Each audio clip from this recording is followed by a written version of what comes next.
I'm Sana and today I'm here at RPM Analog Audio with Richard March, and this is a destination store in the Midlands that specialises in analog, vintage and classic hi-fi audio equipment.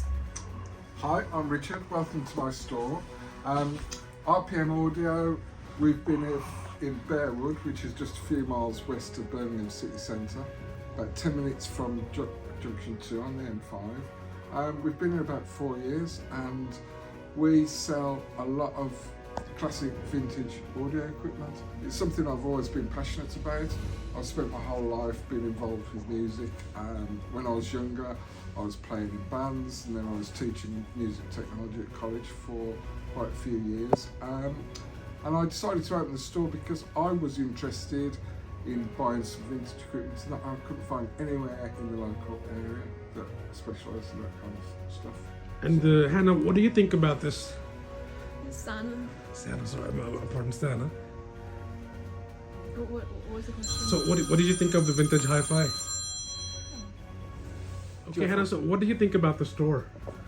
What are your expressions as a youngster? I think it's pretty cool because when I'm listening to music, I usually use my phone and I listen through headphones rather than speakers, and I feel like as the modern day changes, we're going more on streaming services rather than using audio equipment that you can hold with your hands.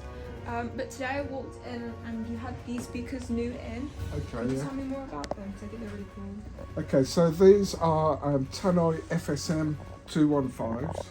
So if we go through what the letters and numbers mean, FSM means fine studio monitors, so they're designed for professional studio use really. And the 215 means that there's two 15-inch speakers.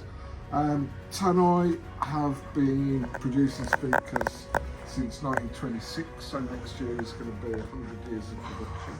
And Tannoy is one of those names that it's a bit like Hoover. When people talk about Tannoy, they use it as a generic word for like public address systems, but they make some of the best quality speakers on the market. I believe there's only 250 pairs of these particular speakers made, and they sound absolutely incredible. And how much do you reckon these would usually go for? Well, it's difficult to say because they're so rare, and they so rarely come on the market, but I would say realistically between £7,000 and £10,000. Okay. But they're not for sale at the moment because it's taken me a long time to source a pair of these speakers, and I want to enjoy listening to them for a while first. And what do you have on your back? Okay, so at the back we've got a pair of Celestion Ditton speakers. So Celestion, another classic British speaker company, they've been going a little bit longer than Tannoy, so they celebrate their 101st centenary this year. These are the Ditton 66, which was their top of the range speaker in the mid-70s. Next then we've got another pair of Tannoys. These have just got one 15-inch speakers, and these are called the Super Red monitors. What's this on top here?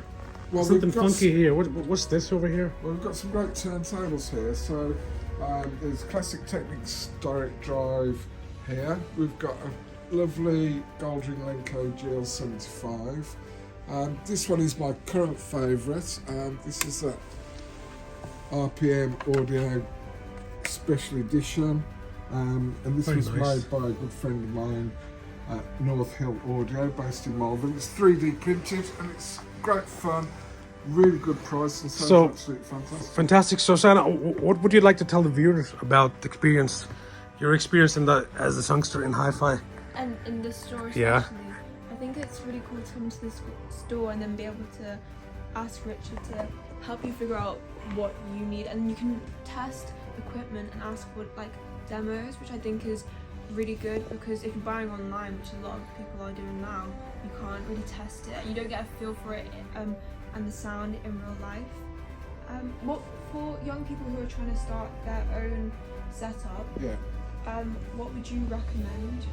Well, for if you're just getting into the hobby, I think for a turntable, an amplifier, and some speakers, for between £250 and £400, you get something absolutely fantastic sounding. If you buy vintage, you're going to get equipment that will sound better than if you went to you know, a new retailer and spend £300, £400 or £500. So you're always going to get double use with it. The other advantage of vintage equipment is that it's designed to be repaired. Now you've been here 6 months working with us, I would say so, yeah. and you've seen how many people bring things in for repair, and you've seen the kind of things that we say, well, sorry, we can't repair that, and it's always modern things that are made out of plastic, and you can't get the parts for them, and like a lot of things in today's society, things are made to be disposable, whereas a lot of this vintage equipment was made so it actually can be repaired. So, you know, I mean, some of the equipment is older than me. You know, Definitely older than me. I mean, this turntable here behind me is beautiful old garage, and this was made in 1962, and it's still going strong. It will go strong for another 60 years as well, and it will outperform many modern turntables at 2 or 3, 4, 5 times the price. Okay, well that's great. Thanks, guys. So I think we'll carry on. We'll continue in our next episode. Thanks, Sana, and thanks, Richard. Okay. Thank Well, you. please come and see us at RPM Analog Audio, 487 Bearwood Road. The postcode's B66 4BE, and we're here Tuesday through to Saturday from 10:30 till 5:30. And what's your Instagram plug? RPM Audio Ltd. Well, thanks, guys. Good night. Thank you. Thank you.